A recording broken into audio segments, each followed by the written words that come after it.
Welcome to the ADR video informational series on courtesies that are currently and generally considered polite and respectful by individuals with disabilities. Keep in mind, everyone is an individual and not defined by their disability, and not everyone with a disability will have the same perspective on what is polite, respectful, and courteous. Although respect is always current, the words that show that respect change with time and as our understanding of ourselves and others evolves and deepens. Keep in mind, therefore, that the information in this video is a snapshot of what is considered appropriate and helpful at the time this video is made, and by the time you are watching this video may have evolved further. Also remember that many disabilities are invisible, and you may not know if the person you are interacting with has a disability or not, so it is valuable to think about these points of courtesy in your interactions with everyone. First of all, do not make assumptions about the knowledge and skills, abilities, or challenges that an individual might have related to their disability, and avoid language or behavior that may reaffirm inaccurate assumptions or perceptions about people with disabilities. If you are an instructor or supervisor, discuss matters related to implementing accommodations in an area that provides for confidentiality and lets the person with the disability be in control of how information about themselves is presented and to whom.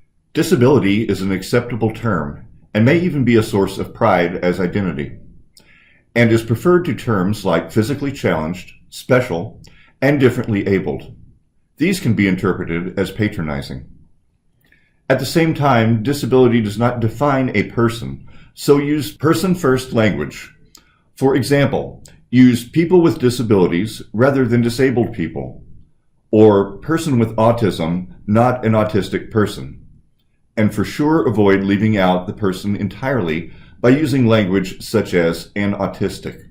Many people appreciate being recognized as inspirational or courageous when they have performed inspirational or courageous acts. So many people with disabilities find it demeaning to be viewed as inspirational or courageous just for performing typical tasks with a disability.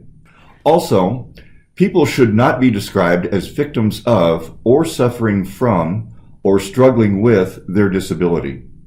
Finally, avoid using normal unless referring to statistics. Normal should not be used to characterize or describe a person with or without a disability. The word typical is currently more widely accepted. It is appropriate to offer your help if you think it is needed, but don't be surprised, offended, or insistent if the person with a disability would rather do it themselves. And of course, be sure you ask first before assisting. Be aware that individuals with disabilities sometimes employ, schedule, and manage personal assistants to provide them with a service. These individuals are employees of the person. Be sure to talk to the person with a disability, not to their assistant if they have one. If you are interacting with someone who uses a wheelchair or other mobility device, remember a wheelchair provides freedom of movement. People should not be referred to as wheelchair-bound or confined to a wheelchair. Also, remember that a person's wheelchair is part of their body space, so do not touch their wheelchair unless you have the person's explicit permission. When giving wheelchair users directions, be aware of architectural barriers such as narrow doorways, stairs, curbs, etc. Finally, it can be offensive to pretend to have a disability or suggest that a simulation provides an understanding of the experience of having a disability. If you are interacting with someone who is blind or has a disability that affects vision, when initiating the conversation with the person, say their name and identify yourself.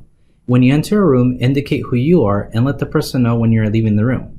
Do not touch or move someone's cane or mobility device if they have one without their permission. Don't worry about using words such as see or look in your conversation. Do not pet, feed, or otherwise distract a service animal without first obtaining permission from the owner. If you are interacting with someone who has a disability that affects hearing, get a person's attention with a wave of the hand or a tap on a shoulder.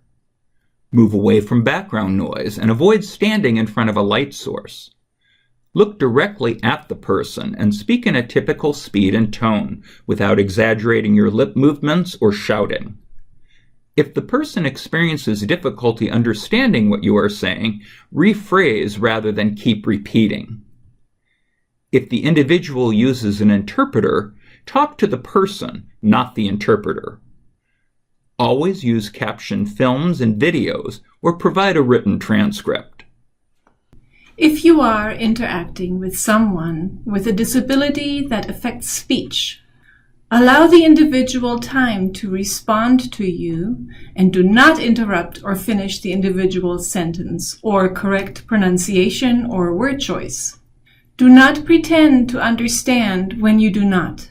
Ask the individual to repeat what they have said if necessary.